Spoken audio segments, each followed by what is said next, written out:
ನಮಸ್ಕಾರ friends, G ಕನ್ನಡದ ಸರಿಗಮಪ little champs 2026ರ grand ಫಿನಾಲೆಯಲ್ಲಿ ಕೈಯಲ್ಲಿ ವಯೋಲಿನ್ ಹಿಡಿದು ಇಡೀ ಕರ್ನಾಟಕದ ಜನರ ಮನಸ್ಸನ್ನ ಗೆದ್ದು ಟ್ರೋಫಿ ಎತ್ತಿ ಹಿಡಿದ ಮಂಗಳೂರಿನ ಪುಟಾಣಿ ಮಾಂತ್ರಿಕ ಅಂದ್ರೆ ಅದು ನಮ್ಮ ಅಶ್ಮಿತ್. ಹೌದು, ಈ ಅದ್ಭುತ ಪ್ರತಿಭೆ ಹಿಂದೆ ಬೆನ್ನೆಲುಬಾಗಿ ನಿಂತು ಮಾರ್ಗದರ್ಶನ ನೀಡಿದ್ದು ನಿಮ್ಮೆಲ್ಲರ ಮೆಚ್ಚಿನ ಖ್ಯಾತ ಗಾಯಕಿ ಇಂದು ನಾಗರಾಜ್ ಅವರು. ಇವತ್ತಿನ ಈ ವಿಡಿಯೋದಲ್ಲಿ ಅಶ್ಮಿತ್ ಅವರ ಸರಿಗಮಪ ಜರ್ನಿ ಹೇಗಿತ್ತು, ಹಾಗೆ ಅವರಿಗೆ ವಿನ್ನರ್ ಆಗಿ ಸಿಕ್ಕ ಬಹುಮಾನ ಎಷ್ಟು ಅನ್ನೋದನ್ನ ಈ ವಿಡಿಯೋದಲ್ಲಿ ತಿಳ್ಕೊಳ್ಳೋಣ. ಡಿಯರ್ ಫ್ರೆಂಡ್ಸ್, ತಗಲಾಕೊಂಡೆ ನಾನು ಸೇರಿದಂತೆ ಇನ್ನು ಎಷ್ಟೋ ಸೂಪರ್ ಹಿಟ್ ಹಾಡುಗಳನ್ನ ಹಾಡಿರೋ ನಮ್ಮ ಅದ್ಭುತ ಗಾಯಕಿ ಇಂದು ನಾಗರಾಜ್ ಅವರು ಈ ಸೀಸನ್ ನಲ್ಲಿ ಅಶ್ಮಿತ್ ಅವರಿಗೆ ಬೆಂಬಲವಾಗಿ ನಿಂತಿದ್ರು.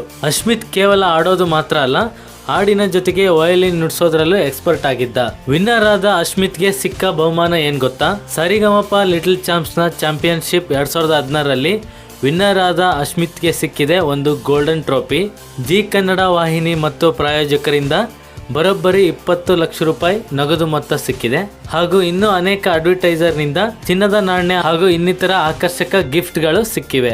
ಇಷ್ಟು ಚಿಕ್ಕ ವಯಸ್ಸಿನಲ್ಲಿ ಇಂಥ ಒಂದು ದೊಡ್ಡ ವೇದಿಕೆಯಲ್ಲಿ ಗೆದ್ದು ಬರೀ ಮಂಗಳೂರಿಗೆ ಮಾತ್ರ ಅಲ್ಲ, ಇಡೀ ಕರ್ನಾಟಕಕ್ಕೆ ದೊಡ್ಡ ಹೆಮ್ಮೆಯನ್ನ ತಂದಿದ್ದಾರೆ. 2026ರ ಲಿಟಲ್ ಚಾಂಪ್ಸ್ ವಿನ್ನರ್ ಆಗಿ ಹೊರಹೊಮ್ಮಿದ ಅಶ್ಮಿತ್ ಬಗ್ಗೆ ನಿಮ್ಮ ಅನಿಸಿಕೆ ಏನು ಅಂತ ಕೆಳಗಡೆ ಕಮೆಂಟ್ ಮಾಡಿ. ಸೊ ಇದಾಗಿತ್ತು ಇವತ್ತಿನ ವಿಡಿಯೋ.